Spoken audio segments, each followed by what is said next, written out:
In a late-night contribution to the debate in the House of Representatives for a second three-month extension of the state of emergency, Prime Minister Kalma Prasad Basesa offered a direct response to one of the opposition's concerns about the emergency measures. The 6 months that we're going for this extension, for this SOE, this scheme of things, is temporary.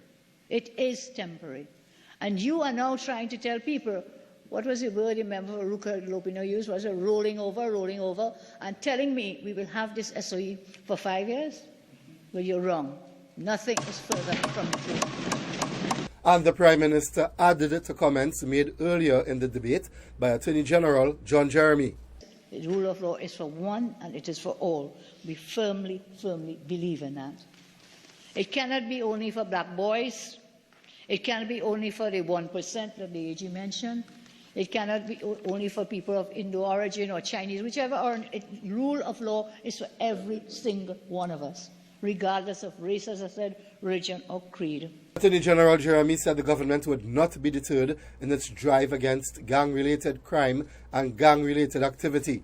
An infraction of the law by the powerful and the 1% is no different from an infraction of the law by the poor little black youths in Mova and Lavantil. Whatever my personal consequences, whatever the consequences are for the Prime Minister, I think it may be too much for them to chew, all of us. We are prepared for that. The Prime Minister was prepared to defend the state of emergency. We did our poll, and the polling shows us that there is full support by the majority of the people of our country. Now, I don't know if the owners of the PNM have instructed their leaders not to support the SOE. I don't know. The Prime Minister also spoke about the regulations that set new distance limits for protests near several state facilities. I understand why, to say a 500-meter zone, because at that distance, I am told, the effects of small arms and rifle gunfire are negated. The 500-meter no-protest zone limit applies to locations that include the Parliament and the office of the Prime Minister. 99.77% of our country, they can use it for their protests and their assemblies and so on. Mr. Speaker, the state has a duty to protect legitimate protesters. I acknowledge that. To protect public servants, to protect citizens working in and visiting critical, high-risk, high-security buildings, because gatherings were being infiltrated by gang members.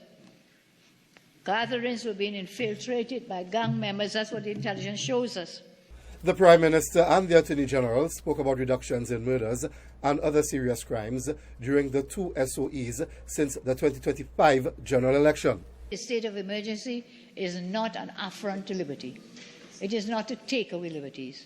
For now, given where we are with the state of lawlessness, this SOE acts like a guardian. The SOE in Trinidad must endure, TND, for the criminal syndicates that imperil public order and menace the foundations of national security have not yet been subdued. We are working on that. The motion for the second three-month extension of the SOE that began in March was passed by the House of Representatives via the government's majority at around 12:30 a.m. on Thursday. Jewel Brown, TV6 News.